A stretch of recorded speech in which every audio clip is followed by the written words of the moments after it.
వేదం మాత్రమే ప్రమాణాన్ని చెప్పి మనకు అన్ని విషయాలను చెబుతుంది. అదే వేదం యొక్క వేదత్వం. వేదవిహితో ధర్మ. ఆ వేదము ఏదైతే చెప్తుందో అదే ధర్మం.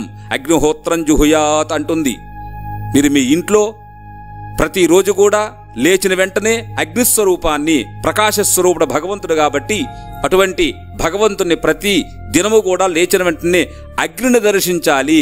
ఆ రోజు మనం అందరం కూడా సుఖంగా ఉంటాము, మన కార్యక్రమాలన్నీ కూడా సక్రంగా నడుస్తాయి. కాబట్టి ప్రతిరోజు ప్రకాశస్వరూపుడైనటువంటి, జ్ఞానస్వరూపుడైనటువంటి అగ్నిని దర్శించాలి అని మన వేదం నిర్దేశిస్తుంది మన కొరకే. అందుకనే అగ్నిహోత్రం జుహుయాత్ అంటుంది. వేద విహితమైనటువంటి ధర్మం అది. పూజలన్నీ చేసుకోవచ్చు, అభిషేకాలు చేయొచ్చు. కానీ మొట్టమొదటి చేయవలసిన ధర్మం ఏంటంటే ప్రతి గృహస్థునకు ప్రతి ఇంటిలో కూడా అగ్నిహోత్రాన్ని వెలిగించుకోవాలి. 4 వేదముల యొక్క మంత్రాలతో ప్రతిరోజు కూడా హోమం చేసుకోవాలి. ఆ హోమం ద్వారా అగ్ని ప్రజ్వలితుంది. ఆ ప్రజ్వలినటువంటి అగ్నిని మనం దర్శించినట్లయితే మన లోపల ఉన్నటువంటి ఆ పాపములన్నీ కూడా పటాపంచలై ప్రతిరోజు కూడా నిత్యశుద్ధంగా ఉంటాం. కాబట్టి వేదం మొట్టమొదటి నిర్దేశిస్తుంది, విధిస్తుంది అగ్నిహోత్రాన్ని. కాబట్టి అది వేద విహితమైనటువంటి ధర్మం. వేద నిషిద్ధస్త్వధర్మ. వేదం దేన్నైతే వద్దంటుందో, దేన్ని నిషేధిస్తుందో అదే అధర్మం. నకలంజం భక్షయేత్. మాంసాహారులుగా కావద్దంటుంది వేదం. అది నిషేధించింది. తిన్నంత మాత్రాన చదవద్దని మాత్రం అనటం లేదు వేదం. ఇది ముఖ్యంగా అర్థం చేసుకోలేనటువంటి విషయం.